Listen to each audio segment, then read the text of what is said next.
Ma'am start कर दें।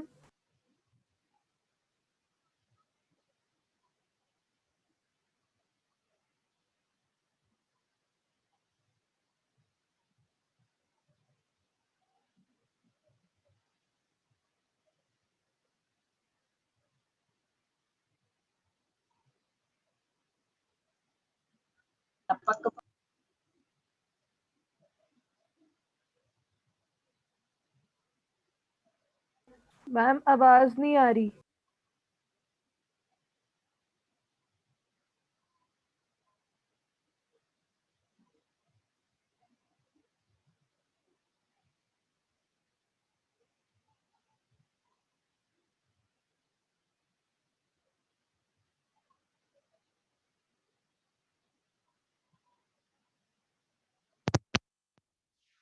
Hello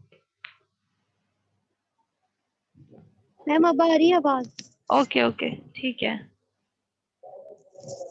अच्छा, तो ब्लैक बॉक्स टेस्टिंग जो है हमने वाइट बॉक्स टेस्टिंग के बाद अप्लाई करनी है। इसमें क्या किया जाएगा, हम आइडेंटिफाई करेंगे सेट ऑफ इनपुट कंडीशन और उस इनपुट कंडीशन को देखते हुए हम ये देखेंगे कि सारी फंक्शनल रिक्वायरमेंट जो है प्रोग्राम की वो पूरी हो रही हैं कि नहीं हो रही।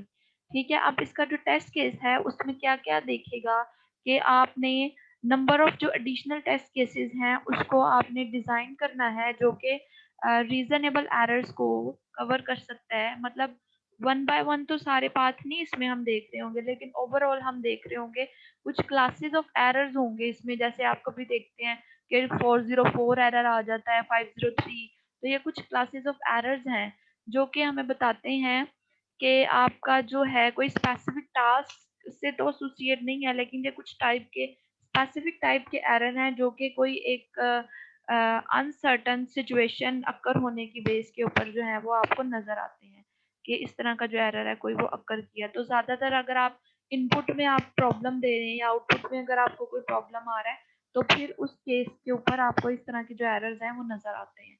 वो एक एक पाथ को नहीं इसमें देख रहे होंगे। ठीक है, तो इसकी कैटेगरीज जो हैं वो कौन कौन सी हैं कि इनकरेक्ट और मिसिंग फंक्शन है अगर, तो वो बताएगा। अगर इंटरफेस के ऊपर कोई एरर्स है उसको हम देखेंगे, और डाटा स्ट्रक्चर में या एक्सटर्नल डाटाबेसेस में कुछ एरर हैं उसको देखेंगे। परफॉर्मेंस के लिहाज से या बिहेवियर में कोई प्रॉब्लम है उसको देखेंगे।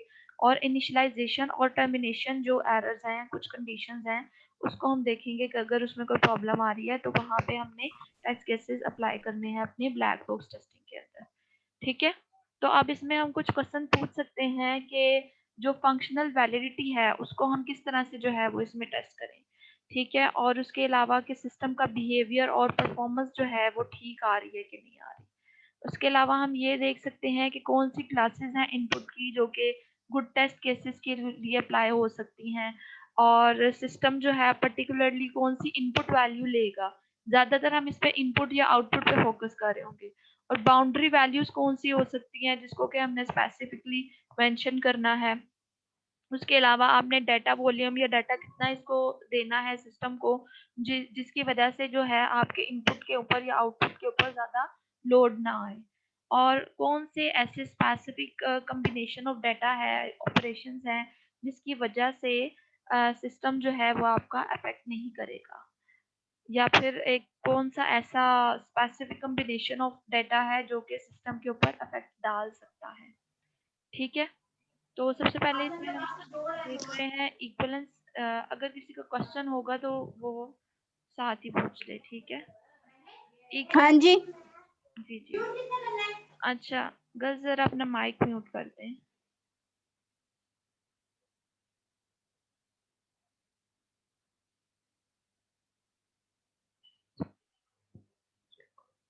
अच्छा, तो अब जो इक्विवेलेंस पार्टीशनिंग है उसमें हम देख रहे हैं कि ब्लैक बॉक्स टेस्टिंग में है, इसमें इनपुट की जो डोमेन है इसको हम डिवाइड कर देंगे कुछ क्लासेस के अंदर, और फिर उन जो डोमेन्स है उसके ऊपर हम टेस्ट केसेस अप्लाई करेंगे। ठीक है, तो ये एक आइडिया हमें प्रोवाइड कर रहा होगा कि हमने कुछ जो कंप्लीट क्लासेस ऑफ एरर्स हैं उनको हमने जो अनकवर करना है, तो हम total number of test cases reduce कर सकते हैं कि हम पूरी एक क्लास को कंसीडर करें, अदर देन दैट कि हम जो है वो एक एक पाथ को जैसे पहले कर रहे थे।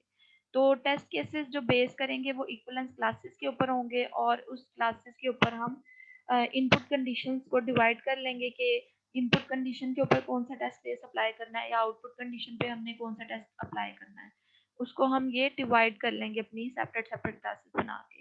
और फिर जो इक्विवेलेंट क्लासेस होंगी वो रिप्रेजेंट कर रही होंगी कि कौन सी स्टेट वैलिड है या कौन सी स्टेट जो है वो इनवैलिड है। और उसके अलावा जो है हम इक्विवेलेंस क्लासेस में सिलेक्ट करेंगे कि लार्जर नंबर ऑफ एट्रीब्यूट्स जो हैं वो कौन कौन से हो सकते हैं जिसको कि आपने एटलीस्ट एक दफ़ा ज़रूर टेस्ट करना है अपनी ब्लैक बॉक्स टेस्टिंग के दौरान। उसके लिए कुछ गाइडलाइन है जी कि इनपुट की, जैसे कि हम बार बार बात कर रहे हैं, तो अगर आप रेंज दे रहे हैं इनपुट कंडीशन में तो आपने यहाँ पे उन्होंने एक वैलिड बताई हुई है स्टेट बताई हुई है और दो जो है इनवैलिड जो है क्लासेस बताई हुई हैं। अब आपने रेंज इस तरह से देनी है जैसे आप स्टैटिस्टिक वगैरह में रेंज देते हैं कि स्टार्टिंग वैल्यू और एंडिंग वैल्यू, इस तरह से आप रेंज देंगे तो ये एक वैलिड क्लास है और ये दो इनवैलिड हैं। जैसे आप मैथमेटिक्स में देते हैं कि x जो है लेस देन 1 है या x ग्रेटर देन 10 है, तो आपने इस तरह से रेंज नहीं देनी, ये इसके केस में इनवैलिड है जो हम टेस्टिंग अप्लाई कर रहे हैं। और अगर आपने कोई इनपुट कंडीशन जो है उसमें कोई स्पेसिफिक वैल्यू देनी है, किसी स्पेसिफिक वैल्यू के अगेंस्ट कर रहे हैं, तब भी आप वो स्पेसिफिक वैल्यू ही डालेंगे। आप इस तरह से लेस देन या ग्रेटर देन की फॉर्म में x के कंपैरिजन या x y से कोई कंपैरिजन करके नहीं डालेंगे। उसके अलावा अगर आपने इनपुट कंडीशन में कुछ सेट बनाना है, मेंबर्स हैं जिनके, ठीक है, उसमें भी आप उस सेट के जो एलिमेंट्स हैं उनको एक्सप्लिसिटली मेंशन करेंगे कि वो कौन-कौन सी वैल्यूज़ हैं जिनके ऊपर हमने जो है वैलिडिटी चेक करनी है। इस तरह से हम नहीं कह सकते कि जी इसके एनी अदर एक्स कि कोई भी वैल्यू दूसरी आ गई है एक्स के अलावा, उस तरह से कंपैरिजन नहीं करेंगे। यानी कि आप वैल्यूज़ को हार्ड कोड करके बता रहे होंगे टेस्टिंग के दौरान। और इनपुट कंडीशन जो है उसकी अगर कोई बुलियन वैल्यू अगर आपने चेक करनी है तो उस केस में भी आप अगर ट्रू कंडीशन है तो आपने ट्रू कंडीशन डाल के ही उसको चेक करना है और अगर फॉल्स कंडीशन की आप वैलिडिटी चेक कर रहे हैं तो आप फॉल्स कंडीशन को डाल के जो है वो चेक करेंगे। ठीक है, तो वो इसमें जो है उन्होंने कुछ सैंपल आपको बता दिए कि किस किस तरह से आप उसको चेक कर सकते हैं, इनपुट वैल्यूज आप क्या दे सकते हैं। उसके बाद जी हमारे पास है बाउंड्री वैल्यू एनालिसिस। ठीक है, अब बाउंड्री वैल्यू जो होती है हमारे पास वो बहुत ज़्यादा मैटर कर रही होती हैं कि ज़्यादातर एरर्स जो हैं आपके पास बाउंड्री वैल्यूज़ के ऊपर आ रही होती हैं। जैसे अगर हम लूप की ही बाउंड्री कंडीशन गलत लगा दें तो हम जो है वो क्या कह सकते हैं कि ओवरऑल ही डाटा गलत कैलकुलेट कर रहे होंगे। तो बाउंड्री कंडीशन को आपने बहुत ज़्यादा काउंट करना है। तो बाउंड्री कंडीशन में क्या कर रहे हैं, टेस्ट केसेस जो डिजाइन कर रहे हैं उस पे आप देखेंगे कि टेस्ट केसेस जो एजेस ऑफ क्लासेस के ऊपर हैं वो आपने अप्लाई करना है कि जो मेन एंट्री लेवल के ऊपर ही जो आ रही है वैल्यू उसमें तो कोई प्रॉब्लम नहीं आ रही। और आपने ड्राइव करने हैं टेस्ट केसेस जो कि बहुत इनपुट डोमेन और आउटपुट डोमेन दोनों को ही जो है वो टेस्ट कर रहे होंगे कि इनपुट भी सही तरह से आपने दी है और आउटपुट भी सही तरह से आ रही है। इन बिटवीन उसमें आप सेंटर वैल्यू को ज़्यादा कंसीडर नहीं कर रहे, सेंटर प्रोसेसिंग को कंसीडर नहीं कर रहे इधर। उसके बाद जी गाइडलाइंस हैं आपके पास बाउंड्री वैल्यूज़ के लिए। ठीक है, कि अगर इनपुट कंडीशन जो है आपके पास अगर आपने किसी रेंज में स्पेसिफाई करना है जैसे ए और बी की तरह से है तो आप टेस्ट केसेस जो डिज़ाइन करेंगे उसमें वैल्यू प्रोवाइड करेंगे कि ए की क्या वैल्यू है और बी की क्या वैल्यू है। जैसे हमने पहले भी देखा है कि हमने स्टार्टिंग वैल्यू 1 दी और एंडिंग वैल्यू 10 दी, तो हम बाउंड्री वैल्यू को स्पेसिफाई करेंगे। उसके अलावा अगर इनपुट कंडीशन स्पेसिफाई करी है नंबर ऑफ वैल्यूज़ पे तो आपने उसकी जो है आपने मिनिमम वैल्यू बता देनी है। कुछ स्पेसिफिक नंबर ऑफ वैल्यूज़ हैं अगर तो मिनिमम एंड मैक्सिमम वैल्यू को आपने स्पेसिफाई कर देना है। और हम इसकी जो मिनिमम वैल्यू से ऊपर भी देख सकते हैं और मैक्सिमम वैल्यू से जो है आगे भी कुछ 1-2 वैल्यूज़ तक हम उसको टेस्ट कर सकते हैं कि इससे आगे भी जो है वो सही तरह से आउटपुट जो है वो या इनपुट जो है वो दिया जा रहा है या नहीं दिया जा रहा। ये तो इनपुट के लिए थी कि आपने बाउंड्री वैल्यूज जो हैं वो स्पेसिफाई करनी है। आउटपुट के लिए भी आपने इसी तरह से कर लें कि जो आउटपुट के लिए अगर रेंज दे रहे हैं तो वो स्पेसिफाई करें और मैक्सिमम और मिनिमम वैल्यू जो है उसको चेकआउट करें। ठीक है, और अगर जो है आपका इंटरनल डाटा प्रोग्राम जो है उसको आप बाउंड्रीज में प्रोवाइड कर रहे हैं जैसे कि अरे है फॉर एग्जांपल, तो आपने एक ऐसा टेस्ट केस डिजाइन करना है जो कि डाटा स्ट्रक्चर की मिनिमम और मैक्सिमम दोनों ही बाउंड्रीज को चेक करा होगा। जैसे सम टाइम होता है कि अरे आउट ऑफ बाउंड का जो है वो एरर हमारे पास आ जाता है कि अगर हम अरे की इंडेक्स से बाहर असेस करने की कोशिश कर रहे होते हैं, तो इसलिए आपने उसकी मिनिमम वैल्यू को भी चेकआउट करना है और मैक्सिमम वैल्यू को भी चेकआउट करना है कि हम उसको एक्सीड तो नहीं कर रहे अपनी लिमिट को। अच्छा, तो अब ये जो था हमारा हो गया, ये ब्लैक बॉक्स टेस्टिंग थी, ठीक है, जिसमें कि हमने ज्यादातर इनपुट और आउटपुट वगैरह के ऊपर फोकस किया है कि प्रॉपर्ली आ रहे हैं या नहीं आ रहे, और उसमें हमने देख लिया है कि हमने स्पेसिफिक वैल्यूज के अगेंस्ट जो है वो टेस्टिंग करनी है। ये क्लियर है सबको जी? Yes ma'am. अच्छा, यस उसके मैम। बाद जी ठीक है, उसके बाद अब जो है हम नेक्स्ट कर रहे हैं ऑब्जेक्ट ओरिएंटेड टेस्टिंग मेथड। ठीक है, तो ऑब्जेक्ट ओरिएंटेड में आपको पता है कि क्या होता है? ऑब्जेक्ट ओरिएंटेड होता क्या है अप्रोच? ऑब्जेक्ट ओरिएंटेड मैम जो अप्रोच हम क्या होता है? मैम हम में ऑब्जेक्ट बनाते हैं, क्लासेस बनाते हैं। जी जी, क्लासेस बनाते क्लासेस बनाते हैं, उसमें एट्रीब्यूट्स होते हैं, मेथड्स होते हैं। तो इसी तरह से हैं। हमने उन जो ऑब्जेक्ट्स हैं उनको जो है डिफरेंट लेवल के ऊपर टेस्ट करना है। ठीक है, तो ऑब्जेक्ट ओरिएंटेड का जो इंट्रोडक्शन है कि आप टेस्ट करें ऑब्जेक्ट ओरिएंटेड सिस्टम में वैरायटी ऑफ लेवल्स के ऊपर, यानी कि हम डिफरेंट क्लासेस के ऊपर उसको टेस्ट कर रहे होंगे, और उसका मकसद क्या है कि अनकवर आप कर दें डिफरेंट क्लासेस के एरर्स को जो कि आपस में कोलैबोरेट कर रही हैं और जो सब सिस्टम के साथ अगर कम्युनिकेट करवा रही हैं तो उसको जो है हम एरर्स फाइंड आउट कर लें क्लासेस के अंदर। तो टेस्टिंग जो है उसको स्मॉलर लेवल के ऊपर हम स्टार्ट करेंगे, ठीक है, और फिर जो है ये इन बिटवीन जिन दूसरी क्लासेस के साथ कोलैबोरेट कर रही है उनको हम इनकॉर्पोरेट करते जाएंगे। जैसे जैसे जो है क्लास इंटीग्रेशन करेगी, मतलब अपनी बाकी सब क्लासेस के साथ कोऑपरेट करेगी, तो हमने इसको टेस्ट बेस्ड टेस्टिंग, यानी कि हमने जैसे यूज केसेस वगैरह बनाते थे उस तरह से हमने इंटरेक्शन देखनी है कि सिस्टम और यूजर की इंटरेक्शन उसके अंदर सही आ रही है या नहीं। और फॉल्ट बेस्ड टेस्टिंग अप्लाई करनी है। फॉल्ट बेस्ड टेस्टिंग ये होती है कि जो कॉमनली अक्कर करने वाले जो फॉल्ट्स हैं उसको हम देखें, जैसे कि डिवाइड बाय जीरो का एरर जो है वो कॉमन अक्कर करने वाला है। इस तरह के जो कॉमन अक्कर करने वाले एरर हैं वो तो नहीं आ रहे क्लासेस के अंदर। और फाइनली जो है वो हम यूज केस यूज करेंगे जो कि अनकवर कर रहा होगा एरर्स को और देख रहा होगा कि वैलिड है या नहीं है, जो आपकी क्लास है वैलिड है या रिस्पॉन्स कर रही है या नहीं। तो कन्वेंशनली हम क्या करते हैं, टेस्ट केसेस डिजाइन करते हैं जो कि इनपुट और आउटपुट प्रोसेस को जो है ओवरऑल तौर पे व्यू कर रहे होते हैं, और इसमें जो फोकस किया जाता है वो ऑब्जेक्ट की स्टेट्स वगैरह के ऊपर, क्लासेस की स्टेट के ऊपर फोकस किया जाएगा कि वो सही स्टेट में है या नहीं क्लास। आगे जो है टेस्टिंग इम्प्लीकेशंस हैं जी सॉफ्टवेयर ऑब्जेक्ट ओरिएंटेड सॉफ्टवेयर में, क्योंकि इसके अंदर जो है हम एट्रीब्यूट्स और मेथड जो है उसको हमने एक क्लास के अंदर लिया होता है, इसलिए जो है हम जो विद इन द क्लास है जनरली उसको ही कंसीडर कर रहे होंगे। आउटसाइड द क्लास कोई भी इंटरेक्शन जो है उसमें इन्वॉल्व नहीं करेंगे टेस्टिंग के दौरान भी। तो टेस्टिंग जो है उसमें ये रिक्वायर करेगी कि जो इंफॉर्मेशन है वो आप विद इन द क्लास ही जो है वो असेस कर रहे हों, और जो इसके बिल्ट इन मेथड्स हैं वो प्रोवाइड करेंगे वैल्यूज ऑफ क्लास, यानी कि एट्रीब्यूट्स कि किस ऑर्डर में आप जो है वो स्टेट ऑब्जेक्ट के एट्रीब्यूट को असेस करके, जैसे हम कहते हैं कि स्टेट ऑब्जेक्ट की ये होती है कि उसके एट्रीब्यूट्स की वैल्यू क्या है, तो हम उसके एट्रीब्यूट्स की करंट स्टेट देख रहे होंगे ऑब्जेक्ट के कि वो प्रॉपरली जो हमारा डिजायर रिजल्ट था उसके मुताबिक एट्रीब्यूट की वैल्यू है कि नहीं है। उसके अलावा अगर हम इनहेरिटेंस की बात करते हैं तो इनहेरिटेंस में रीटेस्टिंग होगी, आपका जो नया कॉन्टेक्स्ट आ रहा है तो उसकी, यानी कि जैसे हमने कॉन्सेप्ट देखा हुआ इनहेरिटेंस का कि उसमें सब क्लास और सुपर क्लास का कॉन्सेप्ट होता है, ठीक है। तो इसमें क्या यस किया, मैम। तो इसमें क्या किया जाता है इनहेरिटेंस में गर्ल्स, इनहेरिटेंस यस में मैम। क्या किया जाता है इनहेरिटेंस में?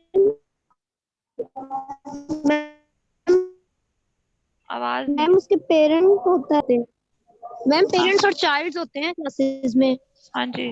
वो यूज करते होते हैं इनहेरिटेंस के तौर पे, जिस तरह चाइल्ड है वो पेरेंट को एक्सेस कर रहा है या इस तरह की हाँ सारी वो चीजें। उसके कुछ फीचर्स यूज कर रहा होता है, हाँ मतलब यस, पेरेंट चाइल्ड उसके से। फीचर्स होते हैं जो जी यूज जी करते हैं। जी जी बिल्कुल ठीक है। लेकिन अब सम टाइम ये होता है कि जो पेरेंट है उसके सारे फीचर चाइल्ड में नहीं होते, चाइल्ड में कुछ उसके डिफरेंट फीचर्स भी होते हैं। तो अब जो ये केस है कि चाइल्ड में डिफरेंट केसेस होंगे, यानी कि सब क्लास जो है वो इंटायरली डिफरेंट अगर उसके अंदर कॉन्टेक्स्ट आ रहा है सुपर क्लास से, तो हम जो कुछ टेस्ट केसेस जो हैं सुपर क्लास वाले तो यूज कर सकते हैं, उस पे एप्लीकेबल होंगे, लेकिन जो वो नए फंक्शंस वगैरह यूज कर रही है जो सब क्लास है, तो उसके लिए हमें न्यू जो है टेस्ट केसेस डिजाइन करने पड़ेंगे जो कि सुपर क्लास से डिफरेंट है। तो हम कुछ जो है सुपर क्लास वाले टेस्ट केसेस यूज कर सकते हैं और बाकी जो है सब क्लास में हम नए टेस्ट केसेस बना लेंगे। अब जो है उसकी एप्लीकेबिलिटी देख रहे हैं हम, कन्वेंशनल मेथड्स के कौन कौन से हैं जी। हमने जैसे कि वाइट बॉक्स टेस्टिंग भी पढ़ी और हमने ब्लैक बॉक्स भी पढ़ी। तो वाइट बॉक्स टेस्टिंग जो है उसको हम अप्लाइड कर सकते हैं क्लासेस के ऊपर, कि जब हमने बेसिक पाथ वगैरह यानी कि लूप वगैरह की टेस्टिंग करनी है तो उसमें हमें वाइट बॉक्स टेस्टिंग जो है वो हेल्प आउट कर सकती है, यानी कि इंटरनल स्ट्रक्चर के लिए, फंक्शंस के लिए। और ब्लैक बॉक्स टेस्टिंग इसमें अप्लाई कर सकते हैं जो कि आपको इनपुट वगैरह में जब आप यूजर की इंटरेक्शन सिस्टम के साथ देख रहे हैं तो वो इनपुट वगैरह की वैलिडिटी चेक करने में जो है black box testing help out करेगी। यानी कि दोनों तरह की टेस्टिंग जो है आपके ऑब्जेक्ट ओरिएंटेड अप्रोच में यूज हो सकती है। तो अब जो आगे इसमें है जी, हमने कहा था कि फॉल्ट बेस्ड टेस्टिंग भी जो होती है इसके अंदर के जो कॉमन अकर करने वाले एरर्स जो हैं उसको हमने देखना है। तो हमने देखना है कि जो कॉमन अकर करने वाले एरर्स हैं उसको हम अनकवर कर सकें। तो फॉल्ट बेस्ड टेस्टिंग जो है उसमें हम एनालिसिस करेंगे।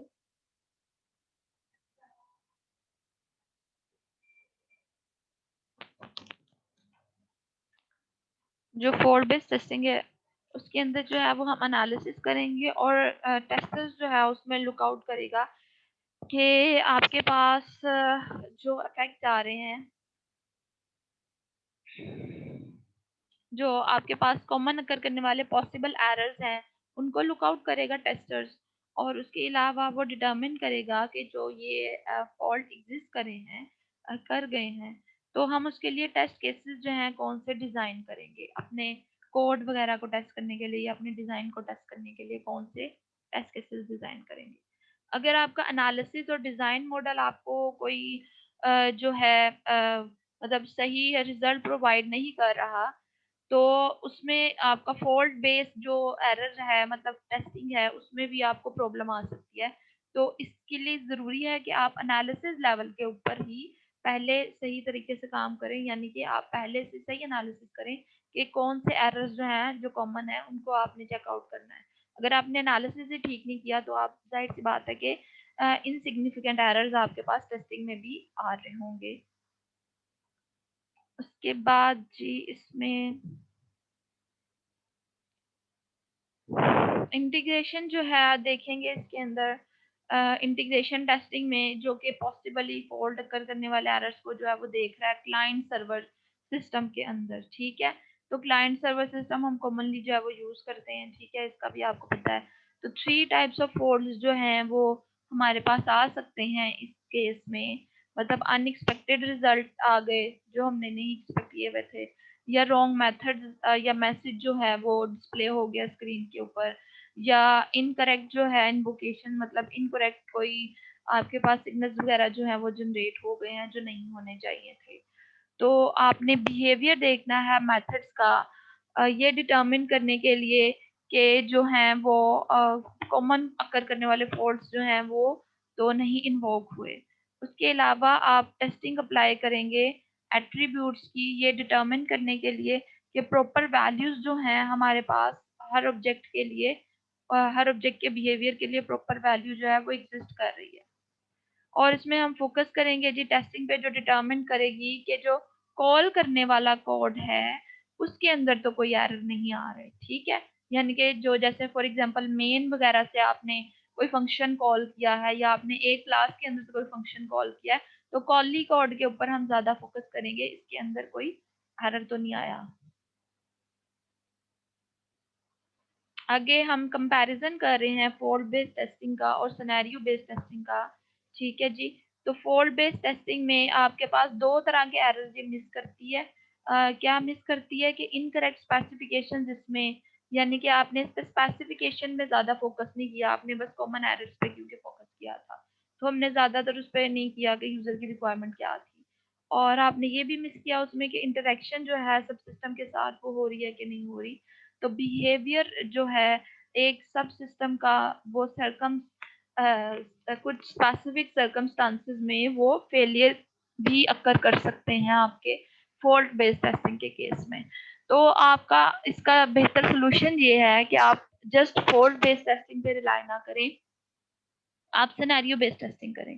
ठीक है, तो सिनेरियो बेस्ड टेस्टिंग में अगेन हम वही काम करेंगे कि हम जो है कंसंट्रेट करेंगे कि यूजर की क्या रिक्वायरमेंट है, अदर देन दैट कि हम सिर्फ प्रोडक्ट के ऊपर फोकस कर रहे हैं कि उसके एरर्स कॉमन एरर्स पे फोकस कर रहे हैं। उसके लिए फिर हमने यूज केसेस जो है वो बनाने हैं और यूज केसेस के ऊपर हम टेस्ट अप्लाई करेंगे। तो सिनेरियो बेस्ड टेस्टिंग जो है वो आपकी मल्टीपल जो है सब सिस्टम उसके ऊपर अप्लाई की जा सकती है और उसके ऊपर आप एक सिंगल यूज केस बना के भी आप उसके ऊपर जो है टेस्ट अप्लाई कर सकते हैं। मैम जी जी आपने T2 का सिलेबस भी नहीं बताया। जी, वो मैं आपको अभी टेक्स्ट करके बता देती हूँ। ठीक ओके, है, और कल की आपकी क्लास की क्या टाइमिंग होगी? कल भी ऑलमोस्ट 12:30 होगी। ठीक है 12:30 ओके। जी, ठीक है। सब 1:15 से ऊपर 1 मिनट हो गया अब। अच्छा, बस खत्म होने वाला है, आपकी थोड़ी सी स्लाइड्स हैं। ठीक है, ये हमारे पास 3-4 स्लाइड्स रह गई हैं, तो आप लोगों का इंशाल्लाह 5 मिनट्स लगेंगे बस।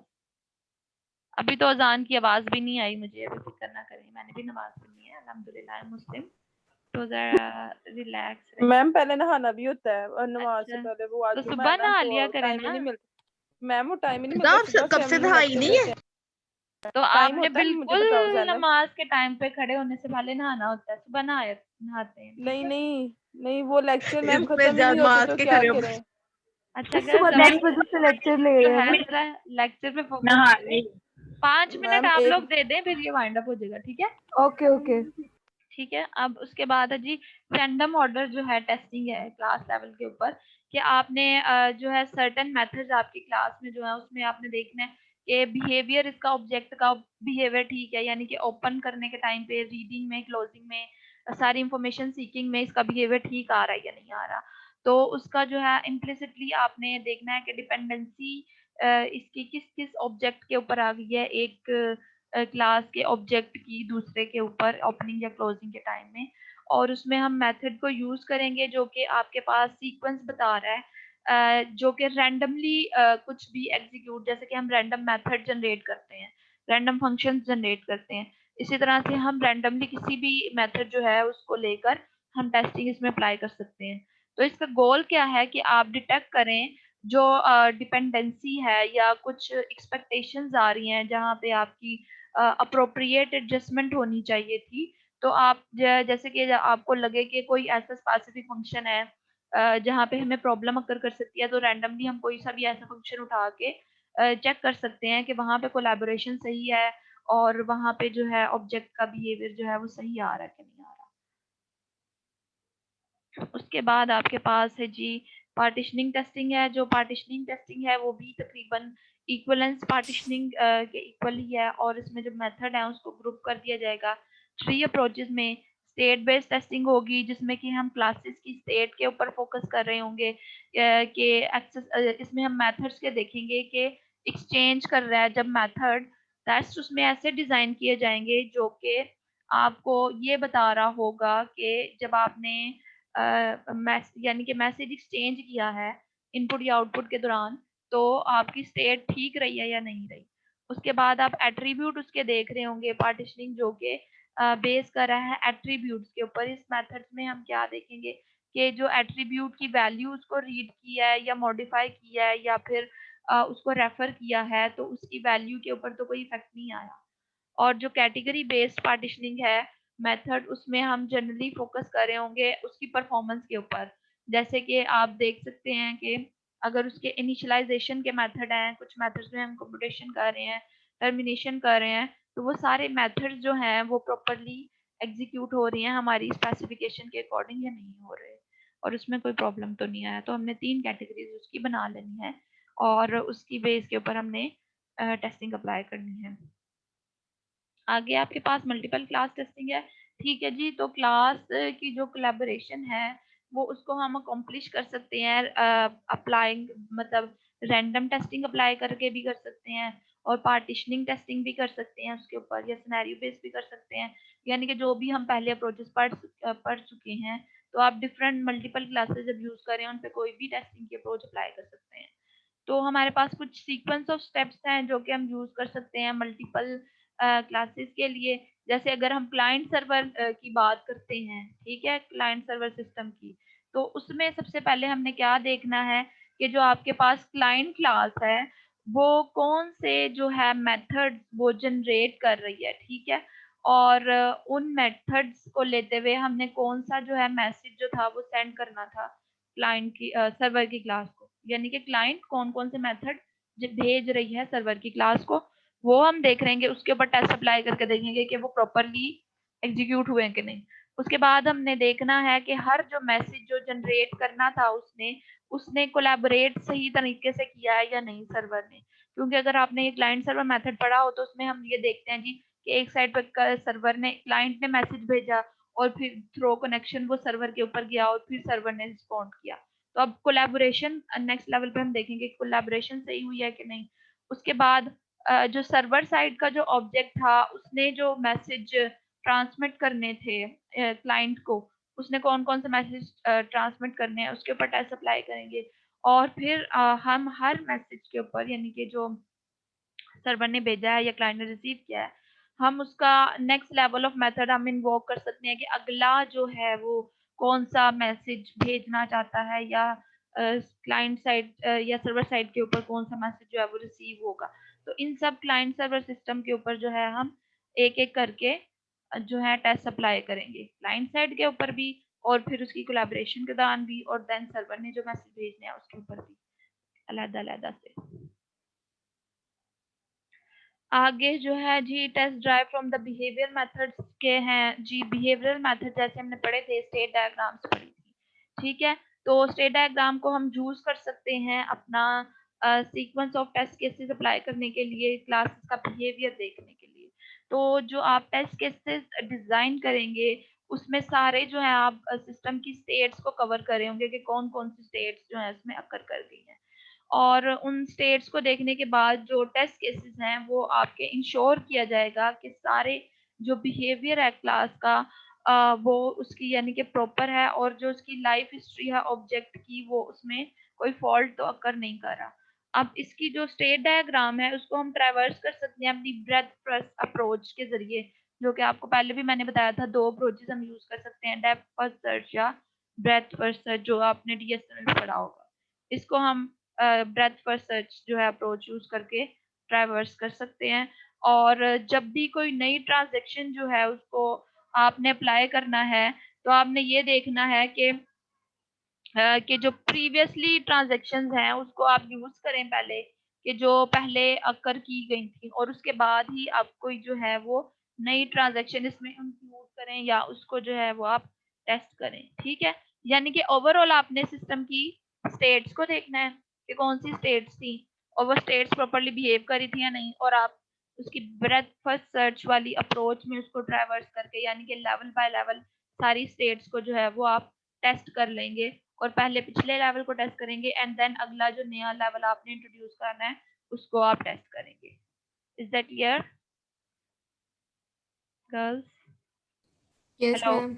जी। तो ये जो है अल्हम्दुलिल्लाह आपका ये कंप्लीट हो गया ऑब्जेक्ट ओरिएंटेड अप्रोच भी, ठीक है।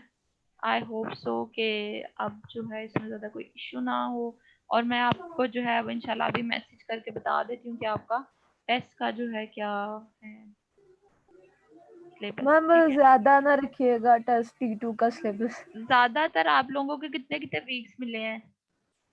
3 3 थ्री, लेकिन देखिए लास्ट टाइम भी आपका थोड़ा सा ही था, तो इस दफा मैं चाह रही हूँ कि क्योंकि आपके पास कुछ हमने डायग्राम्स भी पढ़ी हैं, जो कंटेंट है इस दफा ज्यादा कवर किया है, डायग्राम्स भी पढ़ी हैं हमने, कुछ टेस्टिंग की टेक्निक्स भी पढ़ी तो हैं। आप उसमें से सिलेक्टिव भी कर सकती है ना, हाँ, अगर मैं जैसे सिलेक्टिव मतलब फिर पूरा पूरा वीक नहीं ना होगा, फिर टॉपिक वाइज आ जाएंगे, या तो फिर इसी तरह से हो गया ना कि मैं आपको टेस्ट का वो बता ही दूंगी जी बस ये टॉपिक पढ़ लो और इसमें से कर लो, तो इस तरह से तो नहीं होता। मैं आपको चलो सिलेक्टिव वीक कर देती हूँ, सारे जितने अभी हमने पढ़े हैं सारे नहीं करेंगे, आपको सिलेक्टिव वीक बता दूंगी, लेकिन T1 से थोड़ा सा ज्यादा होगा, इसके लिए आप मेंटली प्रिपेयर रहें। बस टी जी जी मैम आधा क्विज में डिवाइड कर देंगे, क्विज ले लीजिएगा। मैम अच्छा, T1 में हमारे 2 थे ना, तो Two थे T2 में ना? आप 3 कर दें। चले अब मैं देख लेती हूँ ना उसका कंटेंट, जो मुझे ज्यादा इंपॉर्टेंट लगेंगे फिर मैं वो आपको बता दूंगी, ठीक है? मैम ओके मैम, ओके जी, अल्लाह हाफिज। ठीक है, ओके। अल्लाह हाफिज। अल्लाह हाफिज जी।